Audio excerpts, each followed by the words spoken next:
Welcome to the Citizens Report. It's the 26th of June. I'm Robert Barwick and I'm joined today by Citizens leader Craig Isherwood. Welcome, Craig. Yeah, thanks, Robbie. In this week's Citizens Report, put it in writing. Our chance to stop bail-in of bank deposits.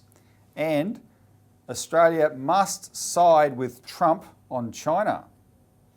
Didn't expect me to say that, did you? Okay. So Craig, we have an action-packed show today because there's actually a lot of things to go through. Just before we get to the main subjects though, a few announcements that I want people to be aware of.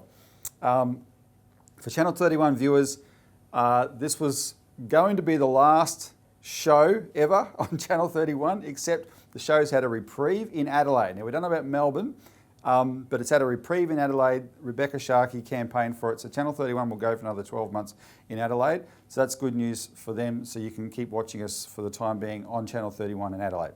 Otherwise though, all other viewers, please shift to YouTube, subscribe to the channel on YouTube and click the bell, I've been asked to tell you, so that you get the notifications when it comes out, because we don't just have the Citizens Report anymore. We've started a new series called the Citizens Insight series, which is a series of interviews on particular subjects that are quite relevant. The first one's up there now, and it's an interview I did with the former chairman of Woolworths, John Darlson, on the extreme urgency of re-regulating the dairy industry to save that industry, because as John Darlson argues, the whole dairy market is broken. And he's the former chairman of Woolworths, and he's saying it's the power of the retailers like he used to chair, which is the problem here, right? And that's why there needs to be intervention. So please have a look at that on YouTube and watch it. And yeah, subscribe to the show and click the bell so you get the proper notifications when each show comes out.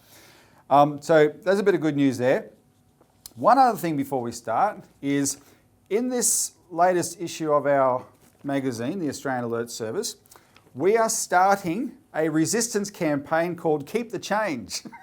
And because what we highlight in there is, a week ago on Channel 7, the banks bragged that under the cover of the coronavirus pandemic, they have achieved in 10 weeks what they had planned to achieve in 5 years in terms of making Australia go cashless. They are boasting how little cash is being used in the economy now. Now, as you know, or as a lot of you would know, we fought the government's cash ban fiercely and fought the government to a standstill on the grounds that they wanted to ban cash so they could trap us in banks. And that's why the banks want it, to trap us in banks. Once you're trapped in banks, we can't escape bail-ins, which we'll talk about in a minute. You can't escape negative interest rates. You can't escape bank charges, right? They know everything you're doing, and there's a good reason to keep cash in the economy. The problem is this was done under the cover of the coronavirus pandemic, where the assumption was cash is potentially risky, right? Handling of cash is potentially risky. That's why people stopped using it. It is not based on fact. And what we've done on the back page here, and people can get a copy of this, is give resources that quote the World Health Organization. This is on our website. We did it on the 3rd of April. We did a press release called "Pandemic is no excuse to ban cash." And that reported that the World Health Organization does not recommend a ban on cash, right? And the Royal Australian Mint, which is effectively the Australian government, also did not recommend a ban on cash. The World Health Organization's argument is cash is no more risky than anything else, right? And the problem is if you ban it on health grounds, people might assume their card is safer and not take the normal precautions of washing their hands. And the World Health Organization's message was that washing your hands is the most important thing. We covered last week that in another press release on our website, RBA docs confirmed cash poses minimal risk of transmitting disease. And that reported on studies that the Reserve Bank Commission from the CSIRO and the University of Ballarat going back to 2004, which has looked at this in detail, and that said cash should not be singled out on health grounds, right, for the same reasons as the WHO. There's now a blog on the 19th of May, a blogger in Sydney named Stevie B put up a blog, "Cash is no dirtier than your plastic." And that reported a study by the University of Texas and creditcards.com, so a credit card company, in 2018 that found that cards had more germs on them than cash did, right? And in fact, we could put this on the screen here, where the average germ counts on money, on coins was 136, on notes was 160, on your toilet flush button was 163, on credit and debit cards 285, and the dirtiest card had 1,200 germs on it, right? So there's no basis for this, for companies to do this, but the banks are pressuring companies to do this. Chains are doing it. So we've got a list of things here we suggest people do. Understand your rights. They cannot stop you paying in cash if you choose to, right? So please get involved in this campaign. You know, if we don't resist this, we need to start calling up companies that say they won't take cash and say there's no basis for this. You can take these articles that I've just pointed off our website, print them and take them to them and say there's no basis for this. Tell them, if you don't take cash, I'm not going to shop with you anymore, right? And if we start pushing back mildly like that, very politely, they'll get the message, right? And in the meantime, we're still watching the government's cash ban law to make sure they don't sneak that in at the same time. And I might add, Robbie, just to make a comment on this, it's no big deal for businesses to handle cash because you've got all these smart ATMs that handle cash, as we've found out. Yes. You know, banks have been prosecuted for money laundering and so forth. It's not that difficult to process cash through ATMs, so you don't have to stand in lines at banks to process it. And genuine small businesses, Craig, not these chain ones, when I've asked who prefer cash or card, they say cash because they hate bank charges. Absolutely. Small businesses are not avoiding tax, they're avoiding bank charges. And if they get rid of cash, those bank charges are going to go up. It's everyone's right to avoid bank charges, right? So cash is legal tender. Any business that, you can still pay any business that won't take it. You say, there's the cash, keep the change, I'm out of here, right? And that you have paid your bill. So you just got to be prepared to let them keep the change though. So use small denomination notes. All right, let's get into the main part of today's show. Put it in writing, our chance to stop the bail-in of bank deposits. So we now have an inquiry has been launched by the Senate Economics Legislation Committee into the bill that Senator Malcolm Roberts from One Nation introduced in February, on the 27th of February, which is called the Banking Amendment Deposits Bill 2020. And this is a bill the Citizens Party drafted and One Nation has introduced it. And this bill is designed to make sure the law that the government snuck through Parliament on we call it the Valentine's Day Massacre of Democracy in 2018. There was only 8 senators in the room and they rushed this bill through Parliament, which is we've identified as a bail-in law. Now, we're putting out a release today so people can see this on our website. You can go and have a look there. But we make the point of what the bill does. So this Malcolm Roberts bill, this is what it does. It does 3 things. It's a very simple bill. It stipulates that the one clause we identified as problematic in the 2018 law, which says any other instrument can be converted or written off. Any other instrument, very broad language. It stipulates that clause cannot apply to deposits. That's the first thing it does. The second thing it does, it includes in the law an all-encompassing definition of deposits. Any possible type of deposits we've defined in there so that nothing can be snuck through, right? It'll catch everything, so they can't pretend, that something's not a deposit when it is. And the third thing it does, the bill, it stops APRA from undertaking a bail-in through the back door by ordering banks to change their terms and conditions on their deposit accounts so those terms and conditions can say they can be bailed in, right? It stops them from doing that as well. 3 things it does. Very simple. It does not change anything else to do with that 2018 law, right? Now, this is essential to clarify the bill. And what we need people to do, we're going to go through some more details in a second, but what we need people to do is make submissions to this inquiry demanding that the government should pass this to clarify it. Why should people be bothered to do this, Craig? Well, look, right now, Robbie, you've got a big trust me sign on the government. Yep. We've had many members of Parliament and the government itself saying, oh, no, this bill does not allow for the bail-in of deposits. Robbie, if I went to buy a house, right, I'm going to spend $1 million to buy a house, unfortunately, right? I can't go to the real estate agent and say, look, I'm good for the $1 million, trust me. Yeah, you can't go down to the car dealer and say, I'm good for $20,000, trust me. Yeah. Or I can't even go to the banks and I'm good for a loan, trust me. Because look, everything you do is written down. If you've ever signed a housing contract, it's 100 pages sometimes, right? Yep. Everything is enumerated in there. So what we're saying to the government is, put it in writing. You say this bill doesn't affect deposits, well, clarify that. Put it in writing so there's no ambiguity, right? But see, Robbie, this has got real big cost for the government here. Look, if you only have to look at the government's record of both persuasions, Labor and Liberal, for the last 10 years, look, you've got a $550 million liability for robo-debt because the government took on a very clumsy, blunt computer algorithm instrument, and actually this cost people's lives here. Which they were warned about and ignored. Exactly. So, you know, this government, or this particular government, actually has cost people's lives because of this. Yep. But it's on the hook for $550 million. Yep. And they've got to pay it back. You go back to 2011, and you'll look when the then Agriculture Minister Joe Ludwig, shut down the live animal export trade to Indonesia. Well, the Judge Stephen Reyes in the federal court came out on the 2nd of June and said that the then Agricultural Minister, Joe Ludwig, acted recklessly and committed malfeasance in public office. Now, they're going to pay $670 million back to those that were damaged here.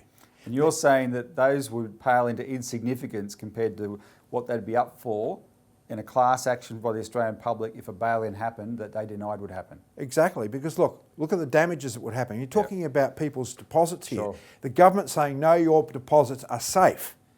Then they bring in a bail-in and people loses their deposits. Well, hang on, Robbie. The government's just lied to the people. Whose interests are they acting in? They're not acting in the interest of the people. They're acting in the interest of the private banking system with the emphasis on private. So I'm sure there's some very nice powerful private law firms there would then take this up to actually have a mass class action suit bigger than anything that you've ever seen, with billions of dollars of compensation on the table by the Australian people because the government are lied. And why can we say that they are lying? Is because of this campaign. So the more we put them on notice. We put them on notice, and the more they go to their MPs, the more they write submissions to the committee, the more clear it becomes to the government. The government cannot be put in this position because it's either going to do one or two things. It'll adopt the legislation and pass it and say, oh no, it's right. Remove the uncertainty. Remove the uncertainty, or it doesn't, which means that the intention there all along, which was crystal clear for everyone to see, is that they intend to have bail-in and destroy people's lives. Yep. So that's why it's very important for people to be active on this particular campaign. It's crucial to make a submission. So you'll get some tips from our release today, which you can get on our website. And we've got a few things that we suggest you say. But just 5 things very briefly to make the point to make. In every jurisdiction in the world with a bail-in law, it applies to deposits. The government claims it won't apply to deposits, but the broad wording of the law creates too much uncertainty. That uncertainty undermines confidence in the banks, which is already at an all-time low. If the government is genuine about not bailing in deposits, it should put its assurances in writing in the legislation by passing this bill. And given that all this bill will do is remove the uncertainty, why wouldn't the government pass it unless the 2018 law is intended to bail in deposits in a future banking emergency, which we might have very soon. We're going to take a break. We're going to come back. I want to talk about an aspect of this to point out a proof that politicians lie about this question of bail-in.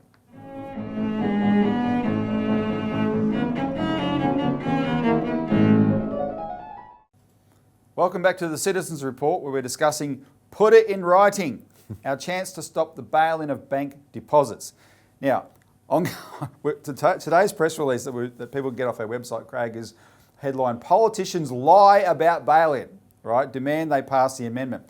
But as I said just before the break, the whole point about bail-in is to be used in a banking emergency, right? A future banking emergency. That's not an academic exercise, right? We are in a global banking emergency now. And no one could forecast a COVID-19 pandemic, Robert. No, exactly. So, but the breaking news from the United States, though, is this. After the 2008 crash, they did this huge bill called the Dodd-Frank Law to reform the banking system. And most of it was an absolute fraud. In that law is bail-in for Americans, by the way. But the only half-good thing about it was a thing called the Volcker Rule, which put slight restrictions on the abilities of banks to speculate, just slightly, right? They did that instead of Glass-Steagall, which we advocate for a full separation of the banks. So if you're a bank with deposit, you're not allowed to do anything risky, right? Nothing to do with investment banking, which is very risky. Well, overnight, it's come out, the Reserve Bank is saying to the private banks in America now, the Federal Reserve, you no longer need to hold capital against your derivatives, right, to absorb derivatives losses. This is absolutely insane, right? This is saying to the guy on the high wire, throw the stick away that gives you any kind of balance. You don't need that anymore. Or saying to the trapeze artist, what do you need safety nets for? Just a modicum of some kind of security thrown out the window, right? In other words, the people running the global financial system are blithering idiots that are putting all of us at risk and creating the circumstances in which bail-ins will be used. So take it very seriously.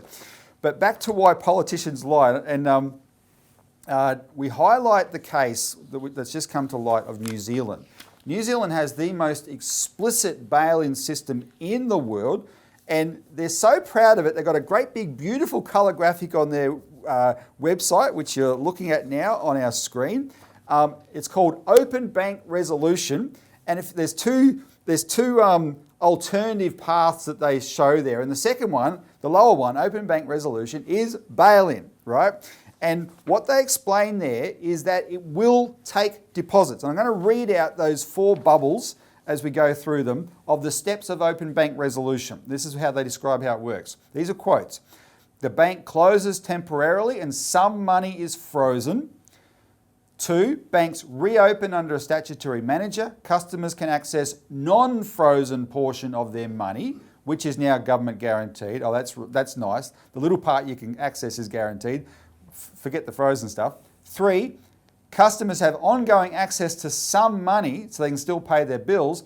Frozen money can be used to help resolve the bank's issues. And 4, resolution of issues completed, unused portion of frozen money is returned to customers. Not the frozen money, the part they haven't used is given back to you, right? In other words, that's your deposits, you can be bailed in. And they make it explicit in the links on that page there that this applies to unsecured creditors, and unsecured creditors includes customers with cheque and savings accounts and term deposits. Under the open bank resolution, it is expected that all unsecured creditors will be treated equally with the same proportion of claims remaining frozen for all depositors and creditors. It's the most explicit, clearly spelt out bail-in system in the world yet, and that's been in place since 2011. But not many people in New Zealand actually know this, Robbie. Well, that's right. And because they're starting to know it because they've heard about it from here, from our show, Martin North talks about it on his show, people in New Zealand have written letters to the New Zealand government. And on the 18th of May, the New Zealand Finance Minister, who's their treasurer, Grant Robertson, replied to a constituent, "Thank you for your emails of 7 February and 4 March regarding bail-in and deposit insurance." And then he has this sentence, "I should point out that no bail-in legislation was introduced in 2016, and that's true. The first half of that sentence is true." And then he adds, "and no powers to bail-in depositors currently exist in New Zealand," which is an absolutely blatant lie. Now, it's possible he doesn't know about open bank resolution, but when you see that graphic on your screen and how beautiful and big and colourful it is and how much the Reserve Bank of New Zealand has bragged about this for the better part of 10 years, how could the finance minister of the country be so ignorant, right? The truth is he's lying. Why is he lying? Because bail-in is something politicians lie about. They do not like to admit to their constituents that they have a policy to steal their money. And we have now just come across a bit of honesty from an Australian politician, Tim Wilson, a member of the government, the member for Goldstein, a Liberal politician, who has written on this same question to a constituent just the other day.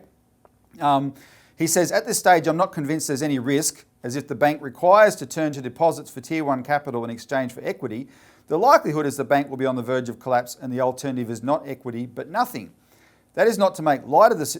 In other words, he says, if you get bailed in, the alternative is to lose everything anyway. He said it's a reflection of the economic reality and risks, though low, that comes with deposits. If people don't want to be exposed to this risk, then they have other options, such as buying precious minerals or holding non-deposited cash. He is saying that this law in place in Australia will bail in deposits. His own government says the opposite. Right there, one of them is lying, or the ignorance is huge. It proves the unclarity. And all we're saying with this inquiry is, clarify it by passing this amendment, right? So your submission is very important. Look up this on our website. We have instructions on how to make a submission. Make a submission today to this inquiry. It's very important. We can beat this thing. Let's take a break.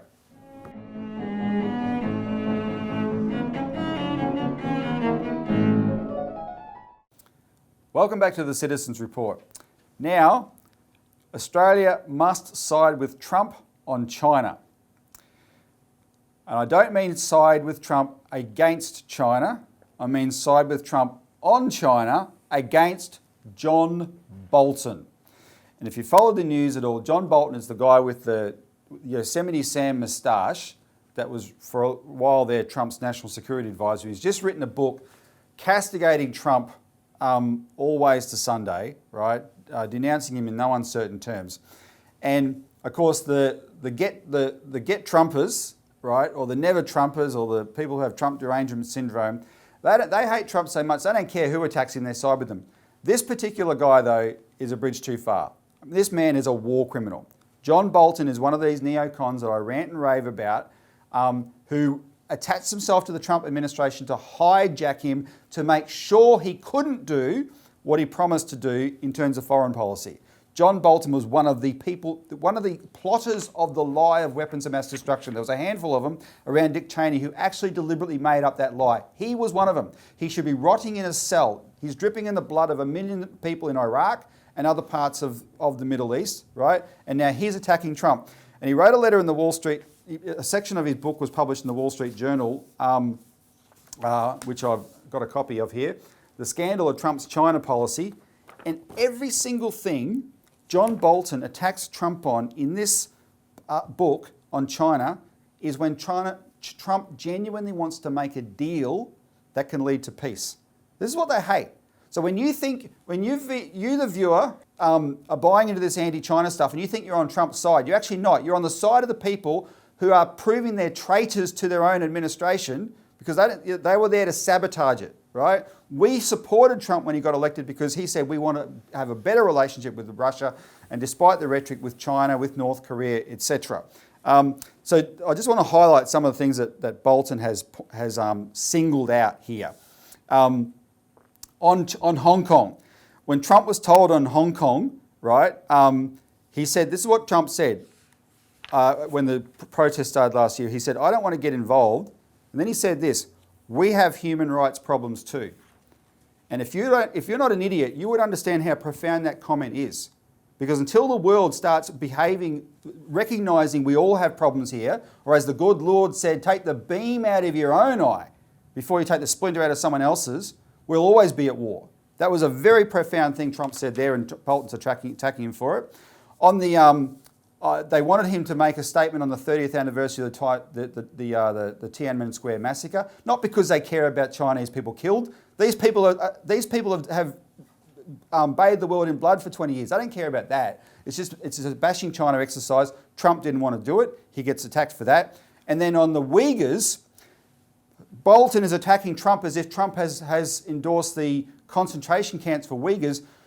All Trump said to Xi Jinping was the de-radicalization program in Xinjiang sounds like it should go ahead because of how bad the terrorism problem was in that part of the world, which is what China reacted to that no one ever talks about. 1,000 Chinese people killed in 10 years in terrible terrorist attacks. You can see some clippings on the screen about it. This is what Bolton's attacking him for. This is why we should side with Trump against Bolton and frankly on China's side, right? So take that into account when you think through these issues, and you can get more of it from our Citizens Alert service. Thanks, Craig. Thanks for tuning in.